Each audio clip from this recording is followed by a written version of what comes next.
Il y a environ 3 ans, j'étais mort, et je suis allé en enfer. Comment suis-je mort? C'est que j'ai eu une crise cardiaque, et j'étais en enfer, parce que je n'avais pas Jésus-Christ, comme sauveur à l'époque. Et avant que je ne devienne chrétien, j'avais l'habitude de me moquer de la Bible. J'avais l'habitude de me moquer de Jésus. Et vous savez, c'est vraiment arrivé. Certains d'entre vous ne le croiront peut-être pas. Mais je sais ce qui s'est passé. Et je veux le partager avec tous ceux qui regardent, pour que vous réalisiez que l'enfer existe. Et pour que vous n'y alliez pas. Parce que c'est un endroit horrible, de tourment. Horrible, et je le pense vraiment. Il n'y a pas de fête en enfer. C'était un cauchemar au-delà des cauchemars. Voici l'histoire. Je vais essayer de la résumer rapidement, parce que je sais que je n'ai pas toute la journée pour l'expliquer. Ce qui s'est passé, c'est qu'avant d'être chrétien, avant de prier, et de lire la Bible, j'étais dans une horrible dépression. Un état sans espoir, sans foi, de dépression en spirale. Plein de colère, de haine. Et j'avais coutume d'être juste déprimé, tout le temps, spirituellement. Je détestais les gens. Je détestais toutes les personnes autour de moi. J'avais des tendances suicidaires. Avant d'être chrétien. Mais je ne suis pas passé à l'acte, parce que j'avais peur aussi. Si cela vous semble correct, je pourrais mieux l'expliquer. En gros, je me détestais. Je détestais les gens autour de moi. J'étais déprimé. J'étais juste dans un état sombre. Ce qui s'est passé, c'est qu'une nuit, je me suis effondré sur mon lit, face contre terre, me sentant horriblement mal, comme tous les soirs. Mais cette nuit-là, j'ai senti ma poitrine s'ouvrir. J'ai senti que mon cœur avait lâché, comme bam, et je suis tombé dans cet endroit sombre. Un endroit complètement ténébreux. Voici ce qui s'est passé, exactement après que je sois mort, et que je suis allé en enfer.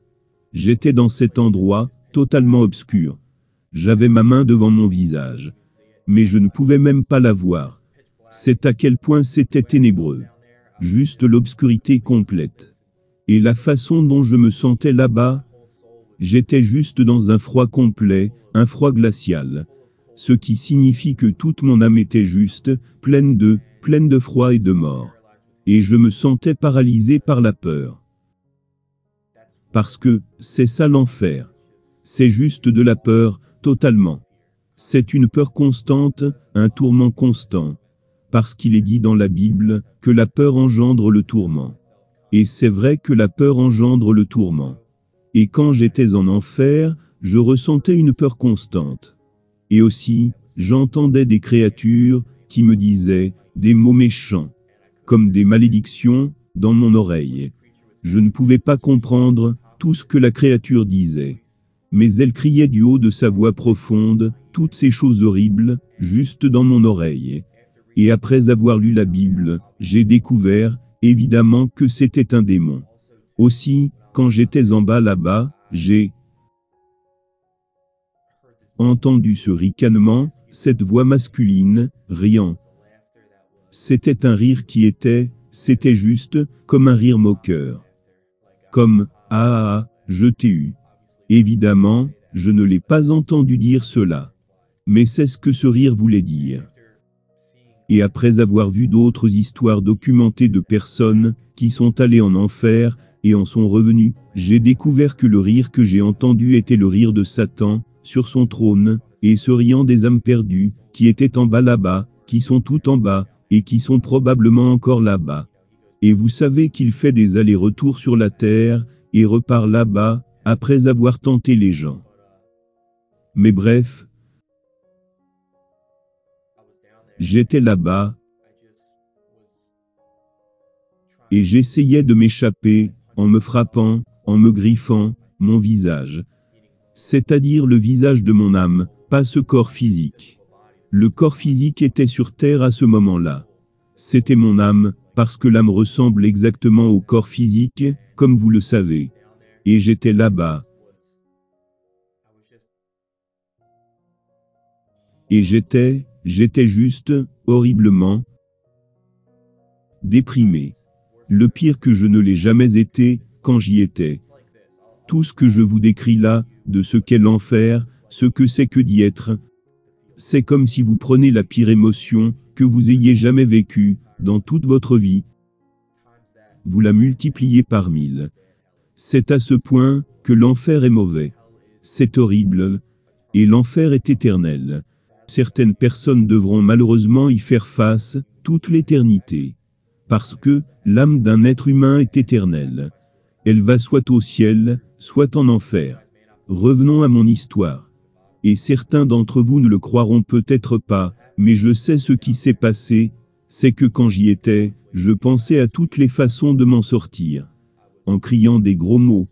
J'étais juste en train de crier, à l'aide, et rien ne se passait. Et j'ai senti, comme si je me dégonflais. Et la seule chose que je pouvais penser à faire, c'était de crier, Jésus.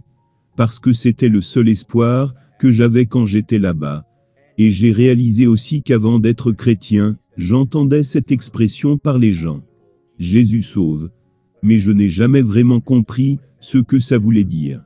Je n'ai jamais vraiment réalisé toute la signification derrière cette expression, Jésus sauve. Et quand j'étais là-bas, et c'est la meilleure partie de l'histoire.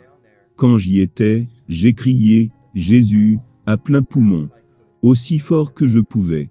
Car c'est tout ce que je pouvais faire. Je voulais sortir de là. Et dès que j'ai dit, comme si j'étais sur le point de dire, Jésus. Et vous le savez, le Seigneur connaît déjà notre avenir, avant même qu'il ne commence. Donc il savait probablement que j'allais le dire. Donc quand j'étais en train de dire Jésus, j'ai vu ce faisceau de lumière blanche. C'est incroyable comment cela s'est passé. Ce faisceau de lumière blanche, de la lumière sainte, tout simplement. Et ensuite, aussi rapide que l'éclair, il était en face de moi, portant une longue robe blanche brillante. C'était tellement incroyable. Je me suis senti tout à la fois coupable, heureux, surpris, et parce que je me suis senti coupable pour tous mes sales péchés que j'ai commis, j'ai détourné les yeux, et j'ai baissé les yeux dans la honte. Et j'ai regardé, mais je n'ai pas vu son visage, parce qu'il y avait tellement de lumière sur lui. Il était tellement saint quand je l'ai regardé. Et j'étais dans l'obscurité à ce moment-là. Et je n'avais jamais expérimenté l'amour de Jésus. J'étais comme, qu'est-ce que je peux faire? Pensant en moi-même. Et donc, j'ai détourné le regard, et je l'ai senti saisir mon corps. Il ne m'a rien dit. Et il m'a sorti de là, aussi vite qu'il est descendu. Il m'a sorti de l'enfer, aussi vite que l'éclair. Et c'est probablement l'expérience la plus étonnante de ma vie. Et mon conseil, à tous ceux qui regardent, s'il vous plaît, n'allez jamais en enfer. S'il vous plaît, faites confiance au Seigneur de tout votre cœur. Cette vie sur terre passe comme ça. C'est comme un séjour dans un grand hôtel. J'ai l'impression que c'était hier, que j'étais au jardin d'enfants. Regardez l'âge que j'ai maintenant. La vie passe vraiment vite sur cette terre. Une éternité n'a pas de fin. Alors s'il vous plaît, faites confiance à Jésus-Christ comme votre sauveur. Et comment pouvez-vous faire cela? Vous pouvez l'inviter dans votre vie par une prière. C'est aussi simple que cela. Ok, alors répétez exactement après moi. Et je prierai avec vous. Dites du fond de votre cœur, sincèrement. Seigneur Jésus, pardonne-moi pour tous mes péchés. Merci d'être mort sur la croix pour moi et d'être ressuscité d'entre les morts. Seigneur Jésus, je veux te suivre avec foi. À partir de maintenant. Seigneur Jésus, je promets de lire les pages de la Sainte Bible, qui est ta parole. Merci Seigneur Jésus, pour tout ce que tu as fait pour moi. Tu es tellement saint. Et tu es tellement beau, Seigneur Jésus. Sois mon ami, Seigneur Jésus. Je veux ressentir l'amour que tu as pour moi, Seigneur Jésus. Amen. Dieu vous bénisse.